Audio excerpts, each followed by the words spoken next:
Randy, you and I are both Darwinians, obviously, but you're a medical doctor and I'm not.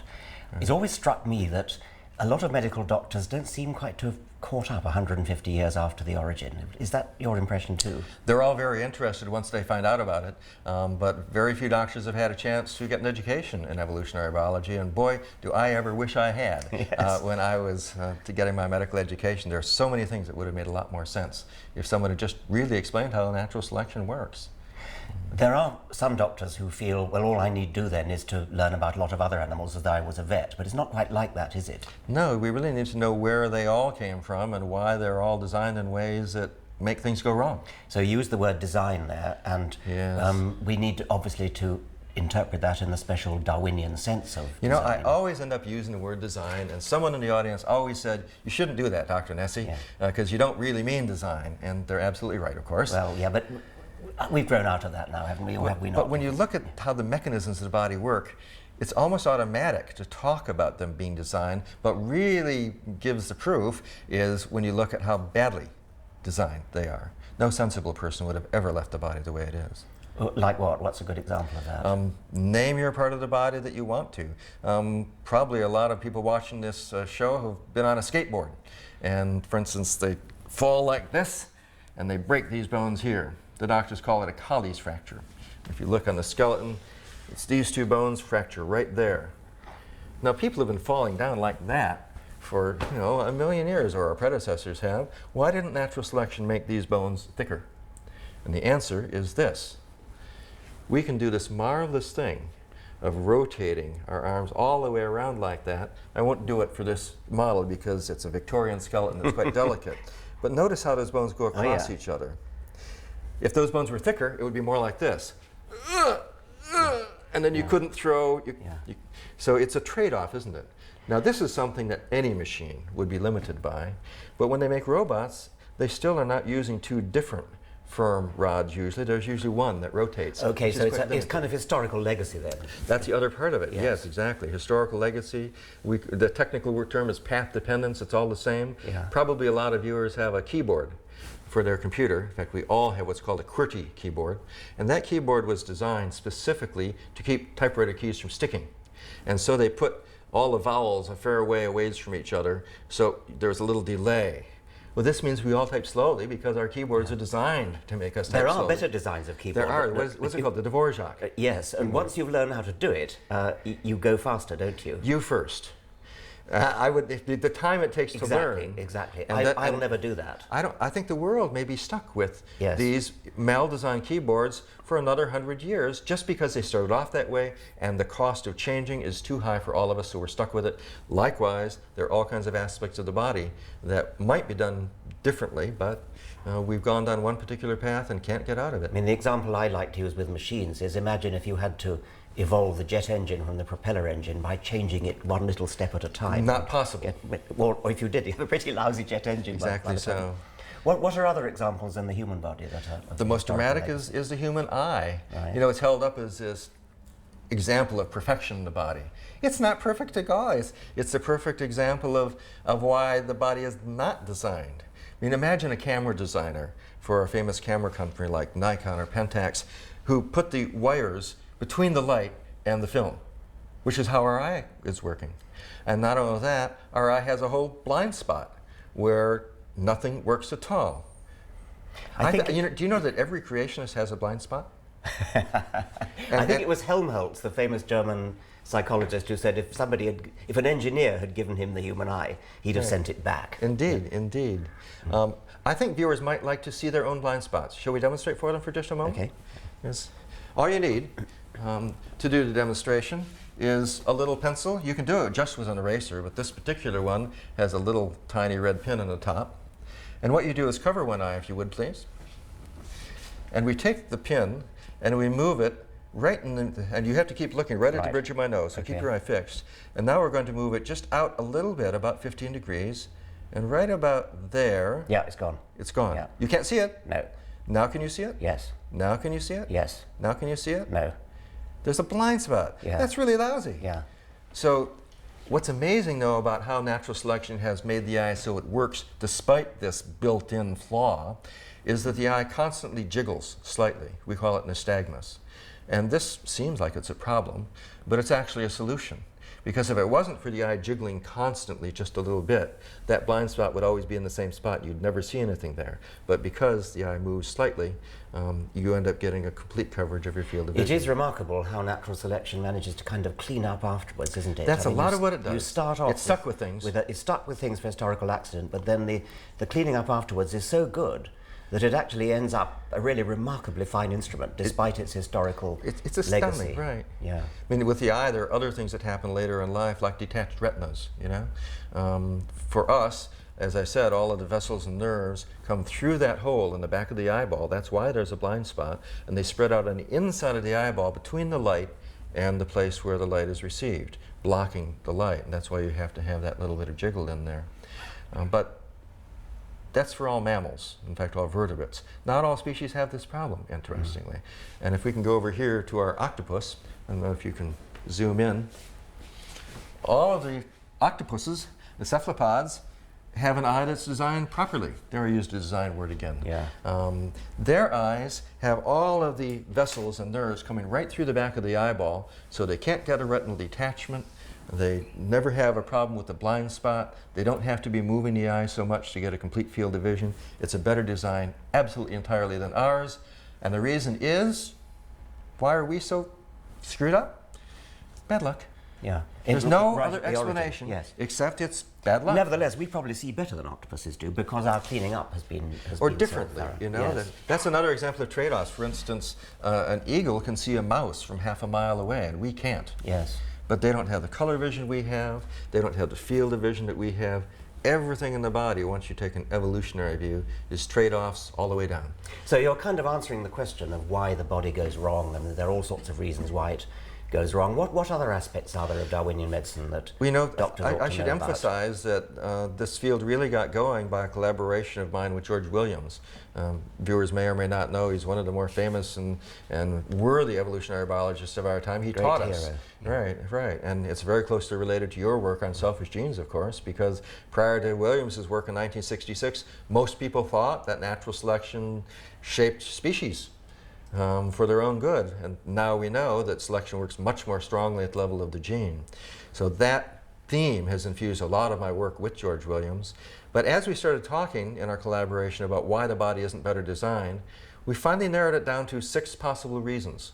I'm using the word design over and over again. Go ahead. I can see why other people do, you know? Yes. It's very hard to find another word to refer to these mechanisms that work so well. I mean, once and for all, it looks like design. Natural selection produces a powerful illusion of design. They work. You've just been telling us some reasons why it's actually not entirely a good analogy, because there are imperfections which no human designer would tolerate. Right.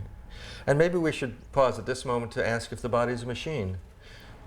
I was taught certainly that the body is a machine. I always used to say it was a machine. Yes, but that's a metaphor which is fundamentally wrong. The body is not a machine. It works very well. It has levers and pulleys and connections and all the rest. But a machine has blueprints, one master design, and a manufacturing process that moves from the blueprint to the finished version, which is all the same. There are no blueprints for the body. There's a genome that has information in it, but some people imagine that that there is a normal genome. There's no normal genome. There are only genes. And those genes that make bodies that end up reproducing more than others, they go on and become more frequent in the future. Other genes become less frequent and are gone. The genome is a collection of genes that work. It's nothing like a blueprint. No, it's certainly nothing like a blueprint. I still think that in some respects it's reasonable to talk about the body as a machine. In other respects it's not. I mean, it's not designed, it doesn't have a blueprint. On the other hand, there's a mechanism which, I mean, think, a heart is a pump, an eye is an image-forming device with all sorts of respects in which it resembles a camera, with an iris diaphragm that narrows down and so on. Right. I mean, it's kind of a machine, but it's a different sort of machine, and above all, it has a different history. Yeah, exactly so, and the other evidence that it's not a machine is that a machine can be changed completely by the designer deciding to the drawing board. Right, and as the example we just talked about with regards to the eye, natural selection can never go back and start fresh It has to use what it has and make very, very tiny changes. And again, I'm talking about natural selection almost as if it has a mind. It's so easy to talk that way, isn't it? In fact, what we're dealing with are tiny, tiny changes in the eye or the bones, and individuals with bones that are too thick here aren't going to do as well as individuals who can rotate their wrist very nicely around that axis. Compromises and historical legacies are one reason why we are not perfect, why we get ill. But of course there are other genes in us, there are other creatures in us, there are bacteria, there are worms. And so the Darwinian has to look at them as well. Indeed, and I am amazed, Richard, that what we call metazoans, multi-celled organisms, have actually been able to evolve. And the reason is that bacteria and viruses replicate so quickly, a few hours sometimes they can reproduce themselves, that they can evolve very, very quickly. And we're stuck with 20 years at least, or around between generations. How is it that we can resist infection when they can evolve so quickly to find ways around our defenses? We're getting answers to this question. There are things called innate defenses that are in most organisms that protect us, but this is one of the huge transitions in the process of the origins of life. Well, above all, we have an immune system, don't we, which kind of does a sort of Darwinian job. But exactly what that transition was between one-celled or few-celled organisms and multi-celled organisms, the ability of an immune system that can protect us from other things that evolve so much faster than we do, that want to have us for lunch, must be very crucial in the origins of life. But isn't it right that the immune system actually is a selective, I mean, there is a kind of selection going on in the immune system it's a version within your own body? It's a version of selection. It's not exactly like natural selection because it's very carefully orchestrated. I mean, certain cells that are making the kinds of antibodies that kill the particular bacteria that's in you this time, those cells reproduce themselves more and make more antibody, and they even remember. So that if you've had measles once, you probably won't get it a second time because the immune system has this memory. It's not exactly the same as... And when you say the immune system has a memory, that again is a selective process. I mean, it's that's right. The ones that have the... Individuals who don't have that memory don't do very well. Yes. On the negative side of things, however, there's another process within the body that's very much like natural selection. And we should emphasize that this principle of selection is one where there's all kinds of variation, and certain individuals in that population go forward. You know, the best way of talking about it, what I like to say is to think about the jar of coins that you have where you empty your pockets every night. And every night you reach into your pocket and you take out the coins and you throw them in that jar. It's a random selection of coins that goes into the jar. But in the morning you reach in and take out coins, but you don't take out a random sample. You take out the silver ones, the ones that are worth something. What happens over weeks and months? That jar changes from a mixture of all kinds of coins to one that's almost all pennies. And once it's all looking coppery, it's hardly worth digging anymore in there. Now this is an example of a selection process, not natural selection, but selection nonetheless, that explains how it's changed from a mixture to a pure copper kind of jar. As a Darwinian, I'm used to thinking of everything as being good for the body, but what about something like sneezing or vomiting? I mean, how's that? You know, there are two different kinds of problems people bring to their doctors. Some of them are caused directly by the disease. There's a tumor, or there's seizures, or there's the yellow color your skin turns when you get jaundice because your liver fails. Nothing good about them. They just indicate that something's wrong in the mechanism. But most of the problems that people bring to their doctors aren't actually diseases. They're the body's protection against something going wrong. What you mentioned: sneezes, fever, cough, vomiting, fatigue, anxiety, diarrhea. All of those things, nasty as they are useful. Otherwise, it wouldn't be there. How about a life without pain? Wouldn't that be great? Go on. Well, you can guess that because we have this capacity for pain, it wouldn't be there. Got to be good for something. Yes, and indeed there are a few very unfortunate people who are born with no capacity for pain. They're almost all dead by early adulthood. What kills them? It turns out that most of us don't stand still like this. We wiggle a little bit, and we can't sit still because we wiggle. They have no pain standing still, so their joints deteriorate, and they get sores on their skin from not moving. And of course, if they get appendicitis or something like that, they never know it, and so they're really prone to bad things happening. Pain, when you experience it, means there's something going wrong, but the capacity for pain is absolutely essential. Well, if I came to you and said, Doctor, I've got a terribly high temperature, Yes. please give me a drug to bring the temperature down. I mean, what would you say to that? You know, people want an easy answer to that question, and it's terribly important not to give one. I had a dear friend once who called from a hospital bed saying, I have a high temperature, the doctors want to give me something, but I know that fever is useful, therefore I won't reduce my fever. But we have to think as evolutionists about how fever is controlled and how it's useful. So if I understand you right, something like a fever, a high temperature, might actually not be a bad thing, it might actually be a good thing, because it might be making life difficult for some bacteria, say. Exactly so. The best experiments have been done on lizards, not people. And if you give them an infection, they crawl close to a light bulb and create an artificial fever in themselves, which decreases their death rate a lot. Right, and lizards normally control their temperature not in the way we do internally. They normally control it by moving into the sun. So that's right. what they're using that to create an artificial fever. And it works. I continue to be amazed that we don't really know the answer to whether we should reduce fever in everyday colds and influenza. So if I came to you as a doctor and said, I've got a fever, please give me a drug to bring it down, you might not immediately say, no, I won't. You might actually say, we've got to think about that. Actually, yeah, okay. Thank you so much. That's exactly the right attitude to evolutionary medicine. Right. Some people imagine that it tells you how to practice. It does not. It tells you what questions to ask and what studies need to be done. And these studies, even though we've known they need to be done for quite a long time now, have not been done properly.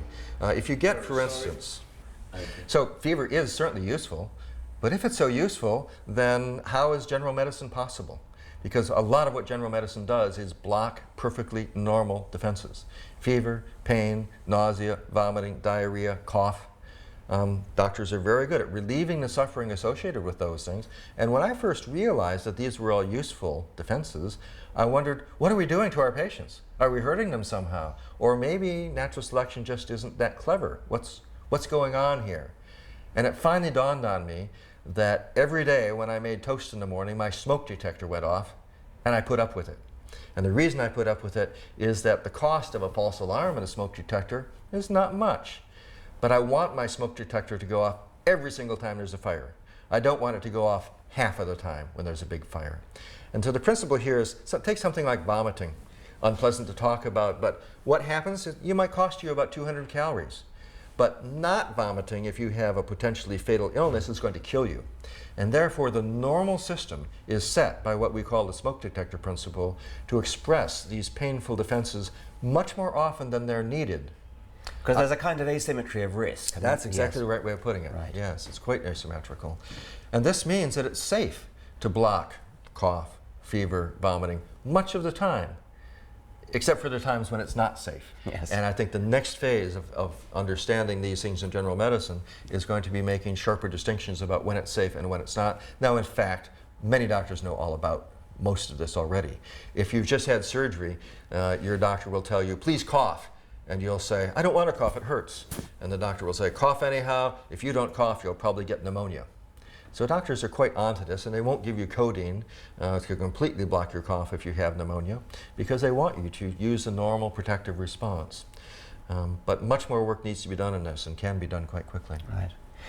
All animals have this problem of historical legacies, which means that they're not perfectly designed machines. But are humans particularly unfortunate with respect to our historical legacy, do you think? Well, you know, our environment is not just a new one that we've moved into one, it's one that we've constructed. And I think one of the saddest ironies about modern human life is that we now have created for ourselves environments that even the kings of England a few centuries ago couldn't have dreamed of. Hot and cold running water, all the delicious food we want to eat, light so we can read all night if we want to and listen to music at high volumes. I mean, it's a fabulous life we've constructed for ourselves. It really satisfies those needs that natural selection shaped in us. On the other side of it, though, those needs are killing us. Because what we want is fatty foods and sugary foods and sedentary lives. It was very useful back in Africa, but now those habits, which are products of natural selection shaping our motivational systems, they're killing us. You go to your doctor and say, doctor, what should I do to be healthy? Your doctor says, exercise a lot and basically eat a lot of foods that don't taste that good. And sadly, we were designed to pursue the foods that were in short supply in Africa. And now that we can get lots of them, they're really bad for us. Right. Also, if we go back a bit further in history, we walked on all fours, and I mean, that's a pretty dramatic change, to walk on 2 legs instead of 4. You'd expect that that would have ramifications. It certainly does. You know, in children especially, but sometimes in adults, our bowels get tangled up with each other, and they essentially tie themselves in knots. You'd think that natural selection would have fixed that. And if we look over here at a skeleton of a donkey, you can see how the backbone is here in a nice arch, first of all. And you can also see the cavity where the intestines are in there. They hang, all of the intestines, from a blade of tissue that goes right down the middle so that they don't get tangled up. If you take this donkey and turn it on its hind legs like this, all of a sudden, all of the intestines which were hanging very nicely hanging from the backbone there. They're all of a sudden draping in a big tangled mess, like a pile of tangled fishing line. Again, the amazing thing is they don't get tangled up more than they do. Yeah. And of course, the other problem just about everybody has in their life at some time or another is back pain. I mean, it's just, why didn't natural selection fix that one? And again, this is a great example of what you were just saying, Richard, about, natural selection can't start fresh, and we have legacies from our new way of life standing up. Notice here with the donkey, it has a nice arched curved backbone, just like a bridge, a very nice way of supporting everything. If you look at the chimpanzee here, you see that there's still mostly that bridge with the beginnings of a little spot here where the back turns out. In fully upright humans, you see that the back, you have a nice curve here, and then you have a sudden sharp bend. And that's so that we can stand upright. A marvelous thing that we can do. I'm not sure why we stand upright. That's a good question. A good question. But I do know that this bend of the backbone is something that causes terrible problems for many people. That's the evolutionary explanation for back pain. There's the physical explanation, the mechanical explanation is bones pinching nerves. But that's the mechanical explanation. The questions we want to answer are, why did natural selection That's a very good illustration, because doctors will always tell you what the problem is. Your bones are pinching your nerves. Right. But what you're asking is, well, why is that happening? What's the historical reason for that? Those of us who are trying to advance evolutionary applications in medicine would like to see every medical textbook for every disease have one more paragraph. Instead of just an explanation for how the body works and how it breaks. We want one more paragraph about why natural selection has left it vulnerable to breaking. Yeah. And we've gone into some of the reasons for that already. Yes. And what about cancer? That's a special problem, isn't it? No, it's a terrible problem because it gets worse and worse as you get older, of course. It too turns out to be a trade-off, though. We can't regrow all of our tissues. We can regrow some of them, but not all of them. Our skin, if you cut it, it heals, or your liver even. If you lose some of it, it'll regrow. Your heart? No. Your brain? No. So why can't we regrow heart and regrow brain? And the reason for that is that in ancestral times, people who injured their heart or their brains had no chance of surviving. So there was no selection benefit from being able to repair those kinds of tissues. But you asked about cancer. It's so hard to talk about cancer. The cells divide, and there are very fancy mechanisms that natural selection is shaped to keep their division under control. In fact, one can look at the whole process of development in the body as largely one that specializes cells so they divide just the right amount and then stop. And then stop, yeah. One of the mechanisms that keeps cells from dividing out of control looks like it's something called telomeres. Now, on the end of each chromosome, the chromosomes are the little bits of DNA that are all strung together. At the end of each chromosome, there's a bit of DNA hanging off the end.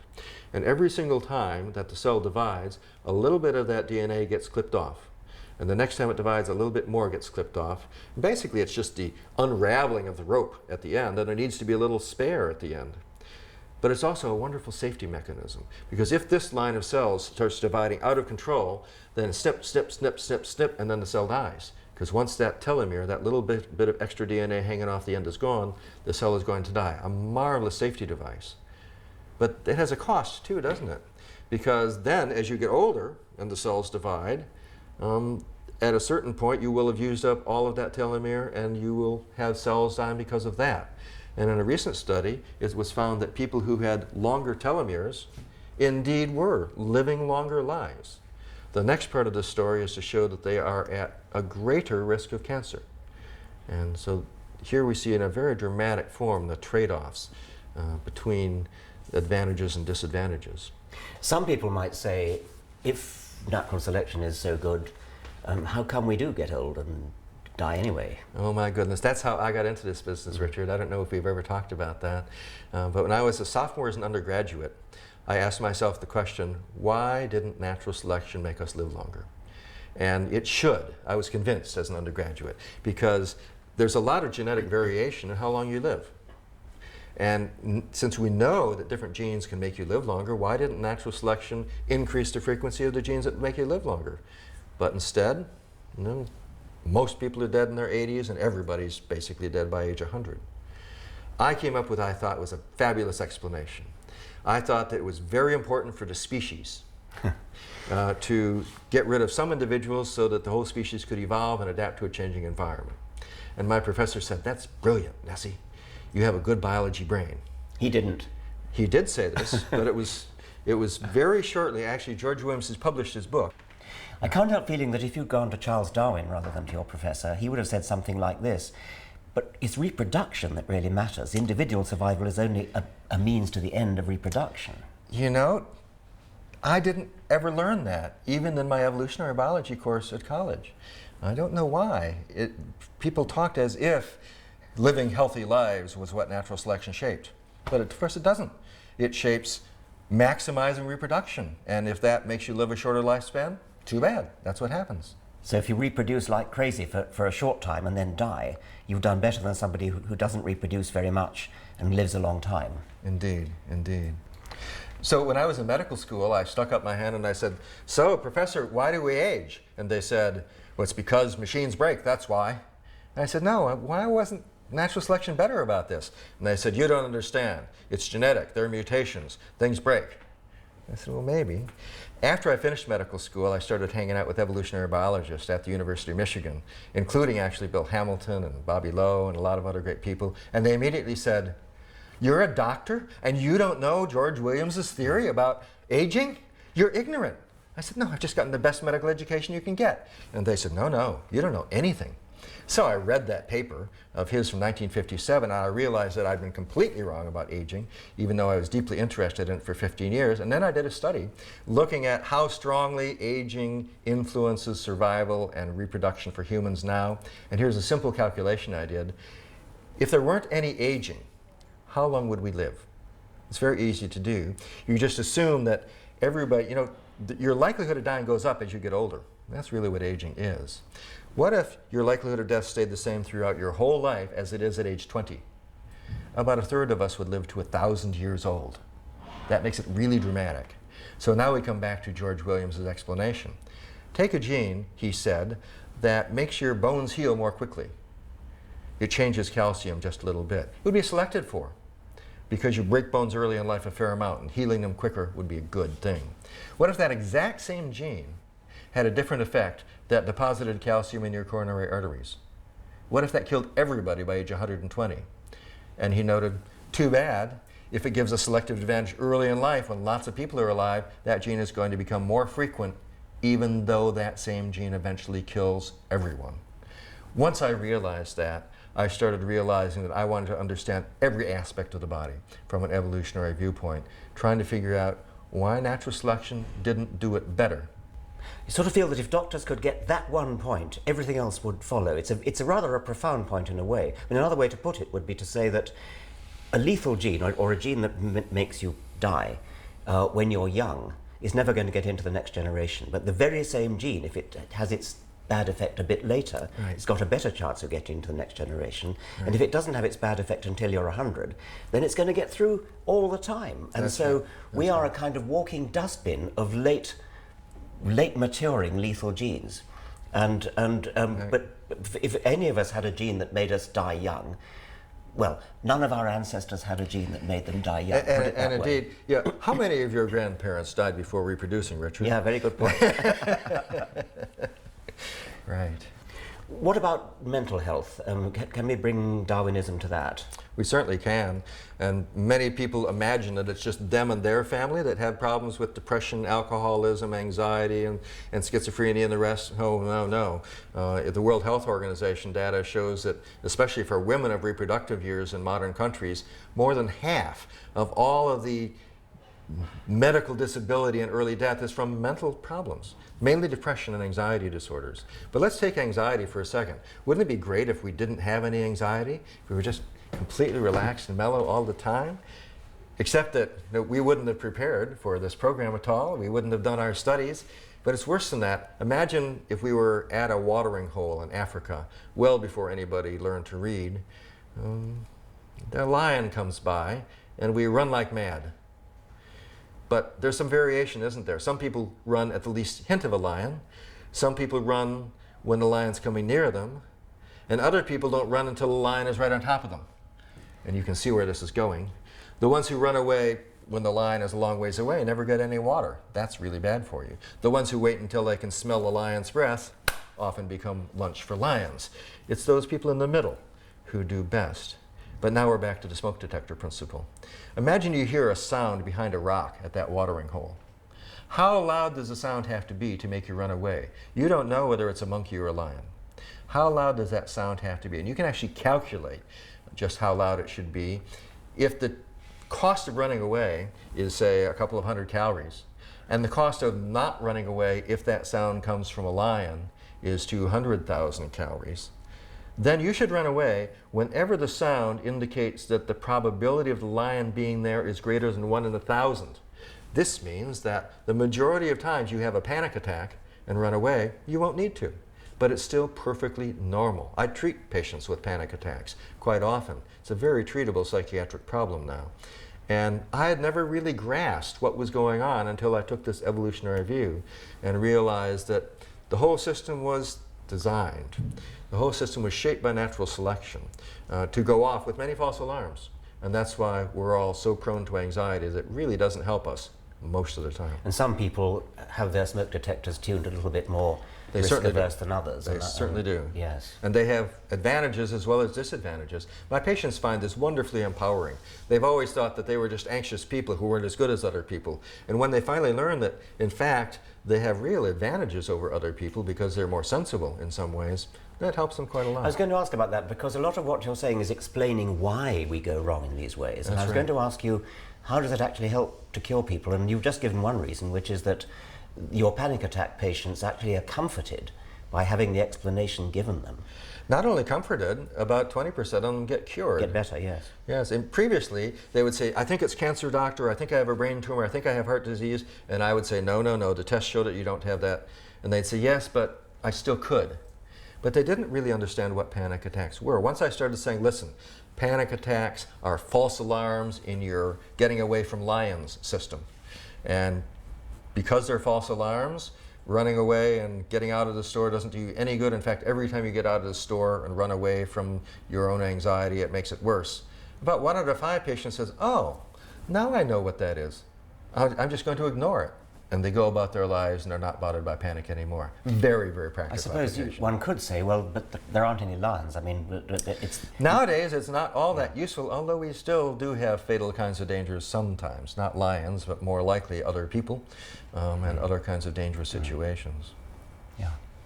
Randy, in a nutshell, what is Darwinian medicine and what can it tell us? It's very simple. It's using everything we know about evolutionary biology to prevent and cure disease. This means that there are a lot of things we need to do differently. Some we've already been doing very effectively. We do evolutionary genetics quite well, and we're doing it better and better. We're using evolutionary biology to understand bacterial evolution and antibiotic resistance. Oh, yes. It's already been done well, and we can talk more about that in a minute if you'd like. But this larger picture is what George Williams and I have tried to get across. It's this sense for what the body is as a body, not a machine, and really it all comes down to asking a question that has not been asked as seriously as we'd like to see it asked. That question is, why isn't the body better? Why didn't natural selection make us better? And to simplify things, we list 6 possible reasons. The first one is that other things evolve faster than we can, so it's no surprise we still get infections. The second one is that the environment is different now than it used to be, so we can't evolve fast enough to keep up. So the first two are because we can't evolve fast enough. The next two are because natural selection can't do everything. There are a lot of constraints on it. It can't go back and start over again, and there are going to be mutations creeping in, so the information store is going to get corrupted. Just can't do better than that. Then natural selection stuck with it. Closely related are trade-offs. Even in machines, like in bodies, nothing can be perfect, because if you made it absolutely perfect, the cost would be too great. You could make a car that would go 1,000 kilometers on a tank of gas, but the whole back seat would be taken up with a gas tank, and it would blow up every time it got hit by another car. The final two explanations are not really explanations for why natural selection didn't make us better. It's explanations for how we misunderstand the body. In particular, we think that the body was shaped for health, and of course it was not shaped for health. It was shaped for maximum reproduction, and this explains a lot. And the last one we've just been talking about is defenses. Fever, pain, nausea, vomiting, and all the rest are not diseases. They're defenses shaped by natural selection, and their regulation has been shaped by natural selection. So these 6 things are possible answers to the question about why natural selection has left our bodies vulnerable to disease.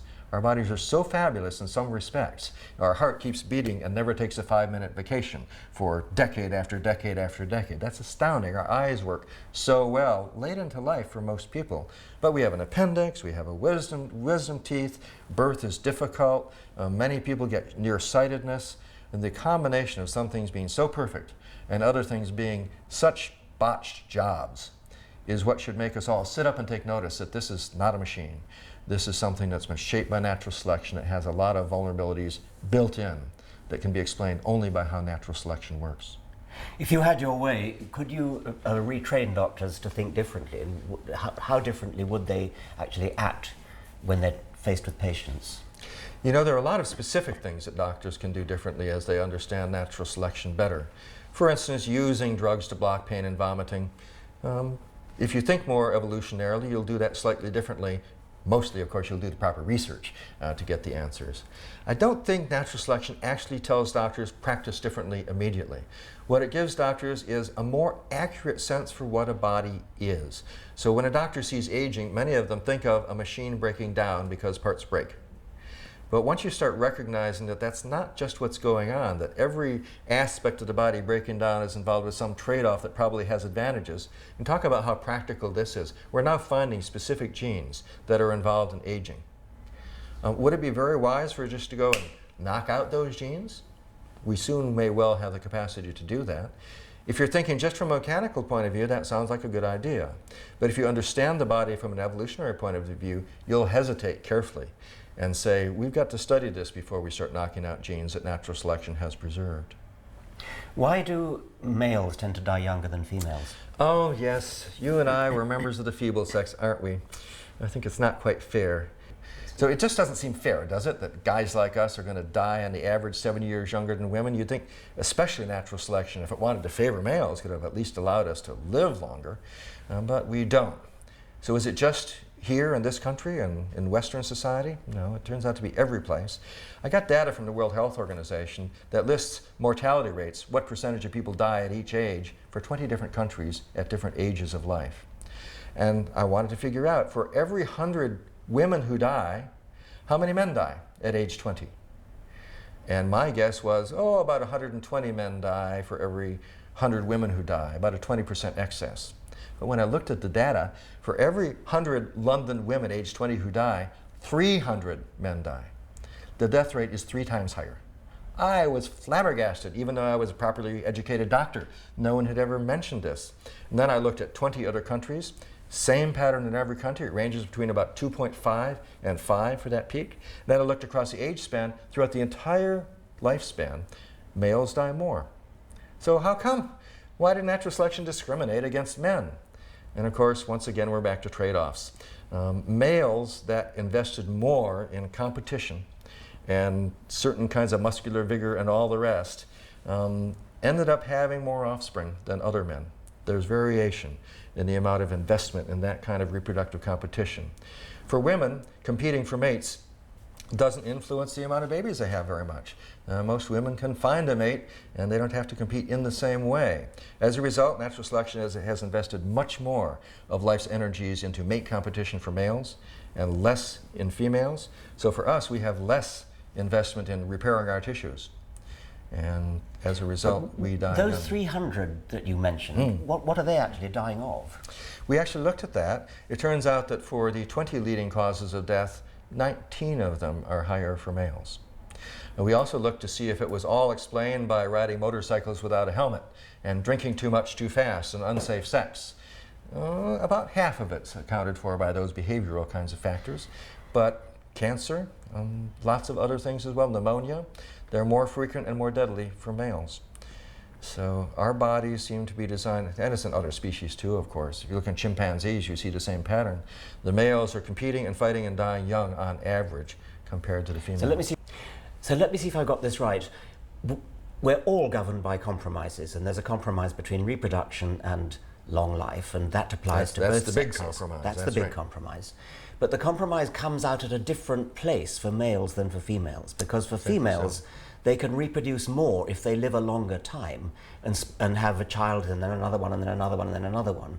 But for males, it's not like that? Is that what you're saying? Well, in a sense, they can live longer, and some people have suggested, in fact, particularly Ruth Mace, who does research right here at University College London, has looked at whether lifespan for females has been increased because women make good grandmothers and therefore help their own genes. Well, I was going to say, because I mean, on the face of it, we're contradicted by the menopause, aren't we? Because men can go on reproducing well into old age, so women can't. In that same 1957 paper, George Williams suggested a possible explanation for menopause. He said, it may be that after a certain age, the risk of pregnancy in terms of killing a woman and resulting in the death of her existing children back in ancestral times would be so great that it would be better for her to stop reproducing herself and instead take care of her children and her grandchildren.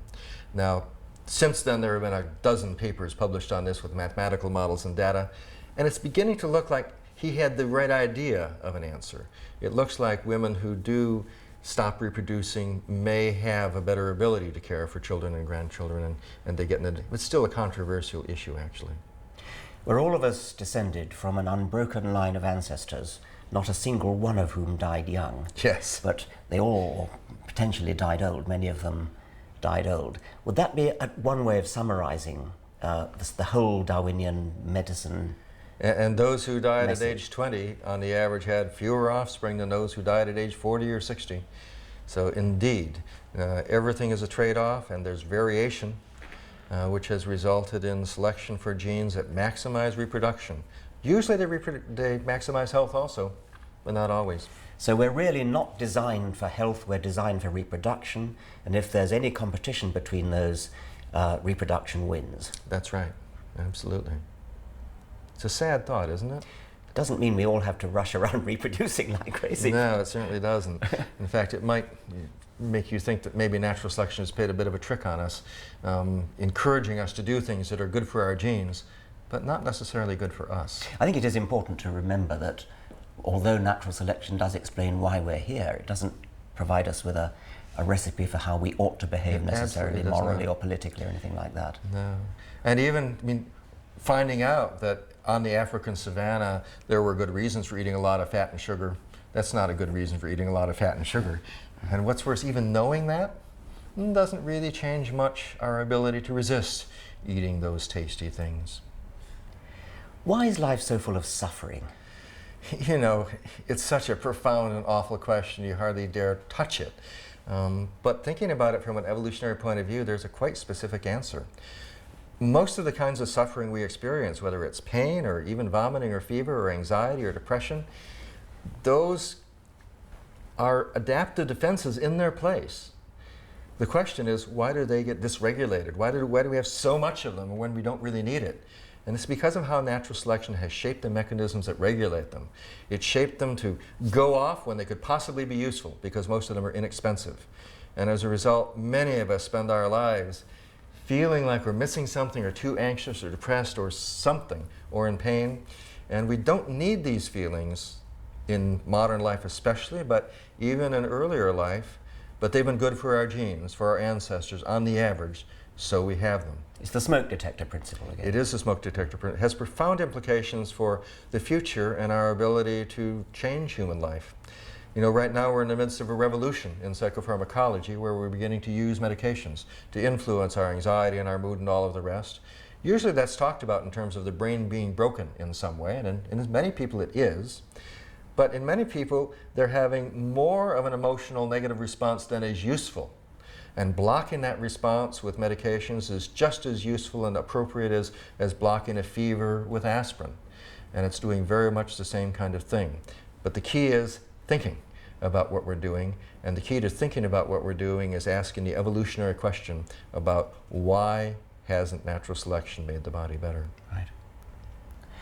Randy, I know that you wrote a book with George Williams. In America it's called Why We Get Sick. In Britain it's called Evolution and Healing, and it really should be called The Dawn of Darwinian Medicine. We tried to call it that. They wouldn't let us. Yes. Publishers are like that. But nowadays, that book's quite old now, but there's still a lot of good stuff in it. But what about now? Is there anything else you could recommend? Well, it turns out that there are two other books by Oxford Press, one called Evolutionary Medicine, another called Evolution, Health and Disease. It came out about 6 years ago. Both have new editions coming out early in 2008. So that's happening fast. Also, there's a new organization called Evolution and Medicine, and anyone who's interested can go to evolutionandmedicine.org, all one word, and that's the latest information. You can even get on an email list to find out where the latest meetings are and what's happening in the field. Okay, I'll go there myself. Great.